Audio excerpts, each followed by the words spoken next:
As much as it pained me, and as warm as my core was getting, I couldn't quite relax yet.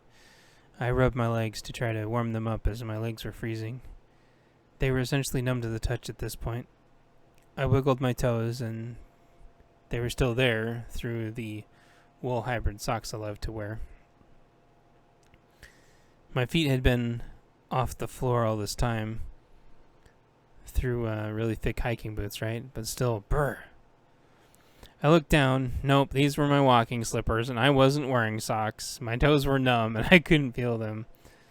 Stupid toes. I really needed to rest my body to warm up my toes and legs. I reminded myself again that I couldn't rest yet. I wasn't feeling the fatigue due to eating, but I'm sure it would catch up to me soon. I needed to do a perimeter sweep of whatever was up here, or it was going to really upset me and make resting and relaxing an issue. Clearly the second floor was definitely needed. No, clearing the second floor was definitely needed to give me peace of mind. Walking around specifically to check the perimeter first, there was a server room in the back that there was no way I was getting into. This was unless I knew another code or had a badge and there was no power. There was an emergency fire exit to the ground floor that I had found. The door was alarmed and probably connected directly back to a bell in the alarm system if it was powered, but useless now. That was it. I was secure up here. Actually, it wasn't secure yet, I begrudgingly recalled. I had skipped the bathrooms, probably on purpose too, without realizing it. Swell, I thought to myself. This was always the part of the movie where the horrible stuff was.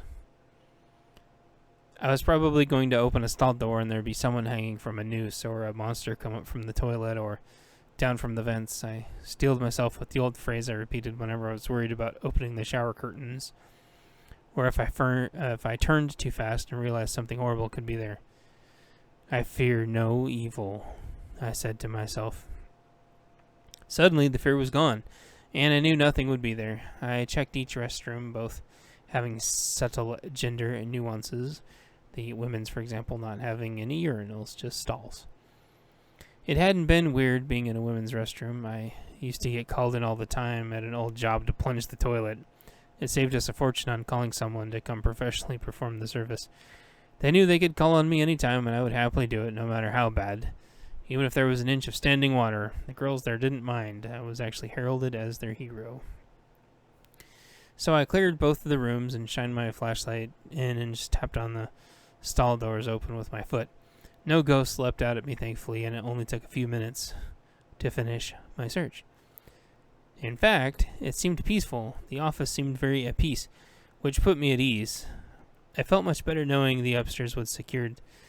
With that, I went back to my nest I was working on in the hard-walled inner office. Chapter 26, The Nest. The first thing I did when I got back to the nest I was working on in the inner office was close all but like 16 inches of the door. Then I took the abandoned small jacket I found and stuffed it half under the door.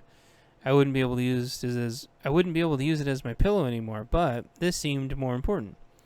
I carefully placed the jacket half in the door jamb and half under the door to make sure it couldn't open or close. Actually, with this, the door couldn't do either very fast anymore, or well at all.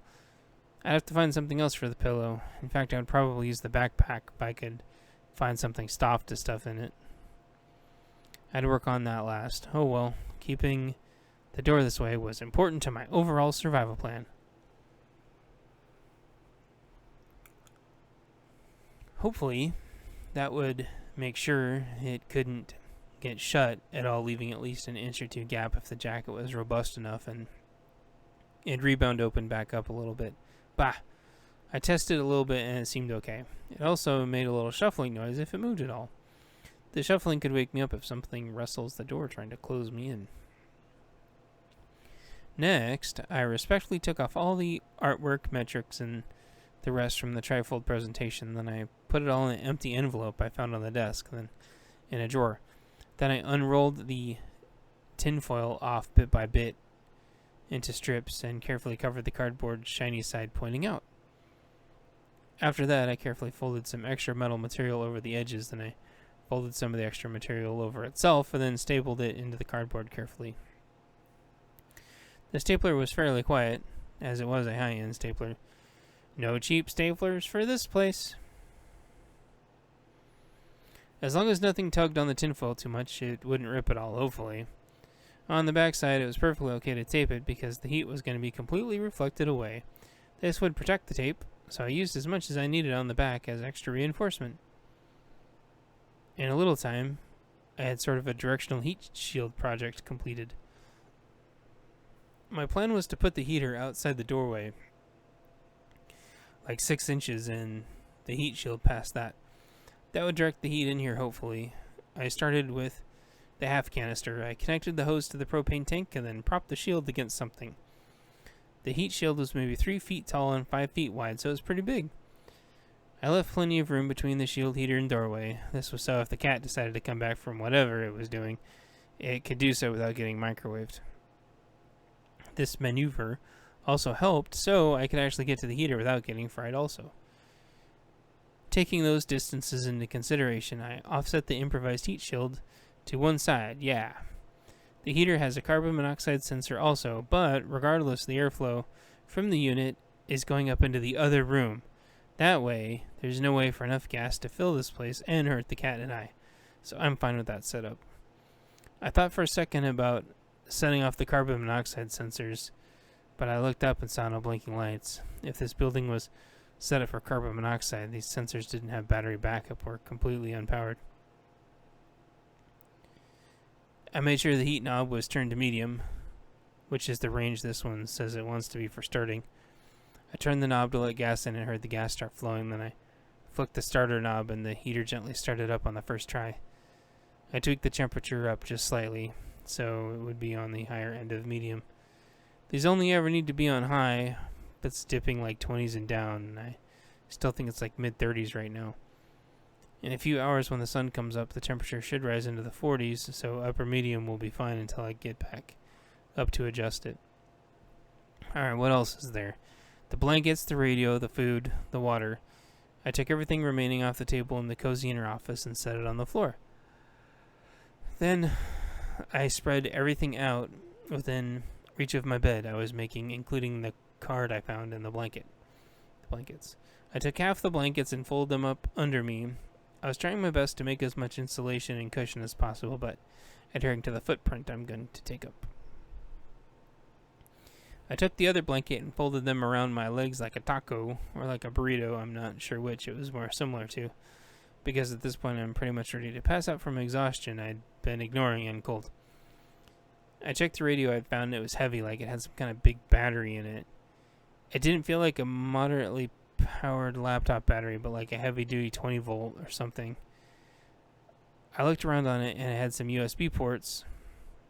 Must be a newer model. I didn't see them at first because they were covered by rubber plugs. I searched, and sure enough, it had an on-off toggle, and someone had thankfully switched it to off. That meant this unit likely had a full charge still, since these held a charge forever if they were built right. I toggled it on, and a green power light shone brightly. I plugged in the USB cord into the base unit and plugged the micro USB into my phone, and it started charging. I powered my phone back up without looking at it, and set it aside. I got a water bottle out and drank nearly the entire bottle and set it aside. Opened a package full of almonds and ate a few. Opened the beef jerky and teared it into a few small pieces and nibbled on a few bits. Then I set a few pieces that I tore into even smaller pieces into a bottle cap on the floor. Then I dripped water into the strips until the pieces reconstituted. I figured sooner or later the beast would come in here and would want to know why I didn't share. Could probably smell me opening that from halfway to wherever it was, so yeah. I wiped my hands off, which I realized would make me smell like food. But thankfully there wasn't going to be any wild dogs running around in here. With that thought, I opened the card and began to read the note inside very slowly. Dear whoever keeps sleeping in the office, your secret is safe with me. It doesn't matter what the reason is, I won't judge. Here are some blankets to keep you warm. Just make sure you put them back in the drawer when you get up. If anyone has a problem, show this to them and talk to me about it. MF CEO. I put the note back down in shock, and with tears welling up, I folded it back into its envelope respectfully. As I drifted off to sleep, I saw over the doorway a sign that looked to be made out of wood, plastic, copper, steel, and glass. The sign said MF CEO. I drifted off to sleep, and as the comfort began to interact with the exhaustion, I forgot to set my alarm. I don't know how long I slept.